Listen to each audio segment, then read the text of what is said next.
শুভ সন্ধ্যা। আপনারা চলে এসেছেন গল্প কথা শ্রেয়ার সাথে ইউটিউব চ্যানেলে।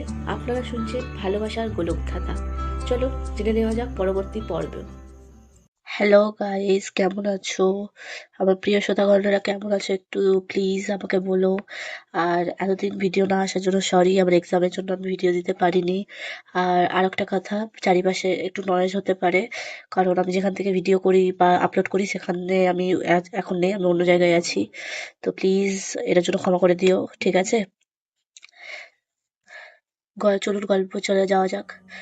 রুদ্র পায়েলকে জড়িয়ে ধরে এরপর বলতে থাকে, প্লিজ পায়েল, আমার কথাটা শোনো, আমাকে বুঝিয়ে বলার সুযোগ দাও প্লিজ।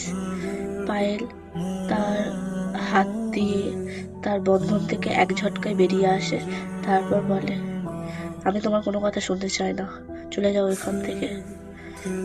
এই বলে পায়েল সিঁড়ি দিয়ে উঠতে লাগে। এমন সময় রিয়া বলে, দেখলেন তো, এখন আপাতত বুঝতে পারছেন মিস্টার রুদ্র প্রতাপ, আপনি বুঝতে পারছেন তো মানুষকে হারানোর কতটা কষ্ট? বুঝতে পারছেন? আপনি বুঝতে পারছেন, ফিল করতে পারছেন এখন? আশা করি ফিল করতে পারছেন। মজার বিষয়টা কি জানেন? আপনি এখন যেটুকু ফিল করছেন তার থেকেও বেশি খারাপ জিনিসটা কি জানেন? যে আপনি যাকে হত্যা করেছেন তার ভালোবাসার মানুষটা এর থেকেও বেশি কষ্টে আছে। আপনি তো তাও সেই ভালোবাসার মানুষটা, তার সেই দিদিটা এখনো কষ্ট পাচ্ছে জানেন। আপনার তো তাও এখন আপনি আপনার চোখের সামনে পায়েলকে দেখতে পাচ্ছেন, ওই দিদিটা তার ভালোবাসার মানুষটাকে চাইলেও নিজের চোখের সামনে দেখতে পাবে না। সে কত কষ্টে আছে জানেন? ফিল করতে পারছেন? পারছেন না হয়তো, কারণ আপনাদের মতো মানুষরা না হয় স্বার্থপর, নিজের টুকুটাই বুঝে, নিজের টুকুটাই স্বার্থ নিয়েই চলে।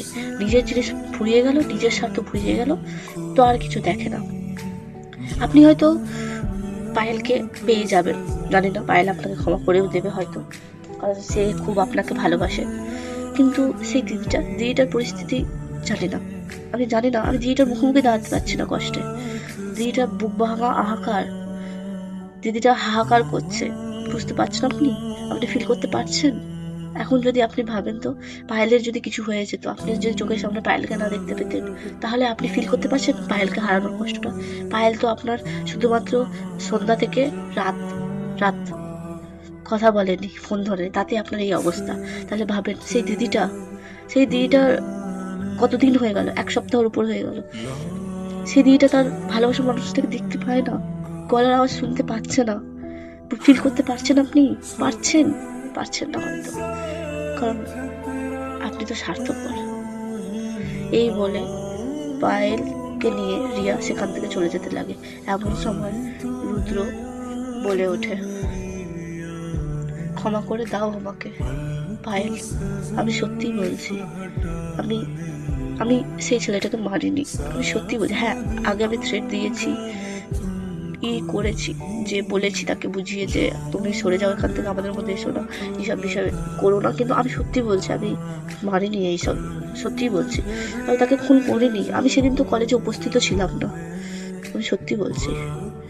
এমন সময় পায়েল বলে ওঠে, ঠিক আছে, দিলাম সময় তোমাকে, তুমি প্রমাণ করো নিজেকে।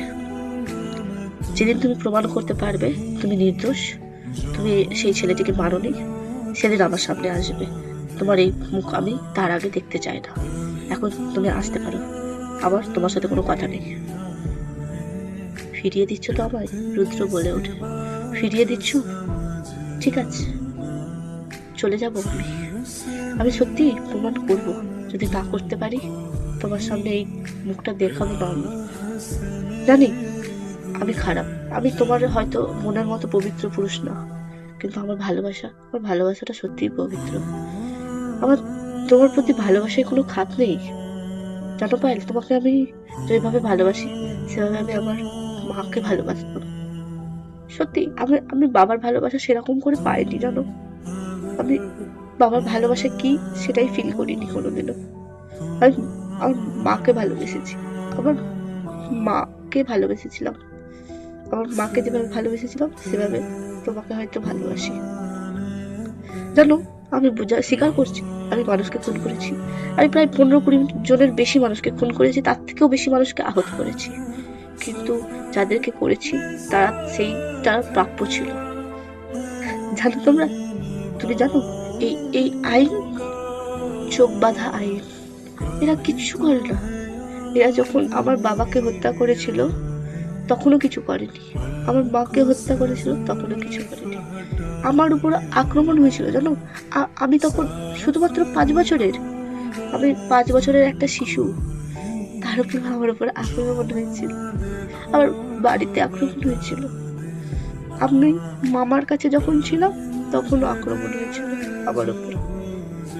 সত্যি বলছি, আমি একটুকু পস্তাই না এটার জন্য, যে আফসোস করি না যে আমি করেছি, খুন করেছি তো আমার ক্ষতি। আমি ভালো না, আমি সত্যিই ভালো না, কিন্তু জানো আমি যাদেরকে মেরেছি তারা তার প্রাপ্য ছিল।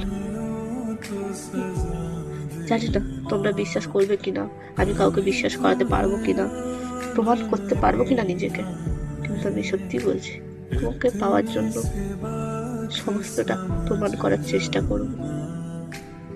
অপেক্ষা করো, হ্যাঁ, আমার জন্য একটু অপেক্ষা করো, কারণ এই রুদ্র তোমাকে ছাড়া বাঁচবে না। যেদিন আমার অপেক্ষা করতে পারবে না বলে দিও, এই রুদ্র নির্দ্বিধায় এই পৃথিবীর বোঝা হালকা করে দেবে। সত্যি বলছি, অপেক্ষা করো। কিন্তু আমি সত্যি করিনি খুনটা। এই সব কথা বলে রুদ্র সেখান থেকে চলে যেতে লাগে। জানি না রুদ্র এই সব কিছু বলার পর কি করবে। পায়েল বলে ওঠে রিয়াকে, সত্যি জানি না আমি যে এটা আদৌ সত্যি না মিথ্যে, আমি জানিস কিছু বুঝতে পারছি না। আমি সত্যি, আমার খুব খারাপ লাগছে ওর জন্য, কিন্তু আমার ওই দাদাটার জন্য খারাপ লাগছে, দাদাটার থেকে বেশি দিদিটার জন্য খারাপ লাগছে। পায়েল রিয়াকে এইসব কথা বলতে বলতে কেঁদে ফেলে। তখন রিয়া পায়েলকে সামলায় দিয়ে বলে, দেখ না, ও যখন এতটা কনফিডেন্সের সাথে বলছে, নিশ্চয়ই কিছু ও প্রমাণ করতে পারবে, বিশ্বাস রাখ। আমি চাই প্রমাণটা হোক, কে খুন করেছে, আসল কালপ্রিট বেরিয়ে আসুক। এদিকে রুদ্রের মন ভাঙা অবস্থা, রুদ্রের মনের অবস্থার সাথে সাথে যেন প্রকৃতিও তার সাথে কেঁদে উঠেছে।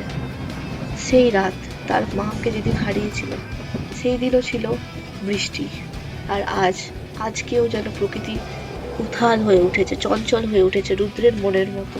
রুদ্রের মনের আক্রোশ যেন পৃথিবীর বুকে হয়ে নামছে, প্রকৃতি তাকে যেন বলছে যে মন হালকা করো। তার চোখের জল যেন পৃথিবী উদ্মুদের মতো হয়ে আক্রোশগুলোকে যেন বের করতে বলছে। রুদ্র রাস্তায় একা হাঁটতে লাগে। কার্তিক তাকে অনেক কবার ডাকার চেষ্টা করেছে, গাড়িতে নিয়ে যাওয়ার কথা বলেছে, কিন্তু রুদ্র তাকে চলে যেতে বলেছে। রুদ্র একটা ফাঁকা খেলার মাঠে যেন বসে আছে, ফাঁকা মাঠে বসে আছে, ঝমঝম করে বৃষ্টি পড়ছে, চারিদিকের পরিবেশ খুব খারাপ। এই অবস্থায় সে যেন হাহাকার করছে, তার বুক ভেঙে কষ্ট আসছে, কান্না পাচ্ছে মনে হচ্ছে। সে যেন কিছুতেই এই প্রমাণ করবে কিভাবে সেটার পরিকল্পনা করার কথা ভুলে তার বুকের কষ্ট নিয়ে মুখে। রিয়ার প্রত্যেকটা কথা, পায়েলের প্রত্যেকটা আঘাত, সে যেন নিজেকে সামলে উঠতে পারছে না। সে চিৎকার করে কান্না করে উঠে বলছে, মা, কেন তুমি আমাকে ছোটতে ছেড়ে গেলে বলো তো? কেন গেলে? তোমার এই রুদ্রর যে কেউ নেই গো মা, সত্যি কেউ নেই। এই তোমার ছেলে যে কারো বুকে মাথা রেখে কাঁদতে পারে না, কেন তুমি আমাকে ছেড়ে গেলে? কি পাপ করেছিলাম আমি যে আমাকে ছেড়ে যেতে হলো? আমি যে আমার মনটা খুলে কাউকে দেখাতে পারি না, আমার মনে কত কষ্ট, আমি সত্যি দেখাতে পারছি না যে আমার মনে কত কষ্ট। কে বুঝবে বলো মা আমাকে? কেউ বুঝে না আমাকে মা, সত্যি বলছি কেউ বুঝে না। আমি যে বলছি রিয়াকে, রিয়া কি বুঝবে? বুঝবে না, কারণ কি সে তো অন্য কেউ, রাস্তার মেয়ে। আমি তার কাছ থেকে আশাও করছি না বুঝা, কিন্তু পায়েল পায়েল এরকম ভাবে আমার হাত ছেড়ে দিল। সে তো আমার হাতটা শক্ত করে ধরে বলতে পারত, চলো তোমার প্রমাণ নিয়ে সাহায্য করবো আমি, তোমার উপর বিশ্বাস আছে তুমি এসব করবে না। কিন্তু জানো মা, পায়েল করলো না এরকম, ছেড়ে দিল আমার হাতটা। আমাকে জানো মা বললো চলে যেতে, যতদিন না প্রমাণ করতে পারবো আমি সত্যি খুন করিনি ততদিন আমার মুক্তির জন্য আমার গলা শুনবে না। আমি এতটাই খারাপ, আমার রুদ্র এতটাই খারাপ হয়ে গেছে মা, সত্যি বলছি মা। আমার এতদিনে কোনোদিনও, আমি বলো তুমিও তো জানো, আমি কোনো খারাপ মানুষকে ছাড়া ভালো মানুষকে মেরেছি? বল, আমি মারিনি, হ্যাঁ থ্রেট দিয়েছি, কিন্তু আমি কোনো খারাপ মানুষকে ছাড়া ভালো মানুষের গায়ে এক হাতও লাগাইনি। সত্যি আমি বুঝতে পারছি না আমি কি করে প্রমাণ করব।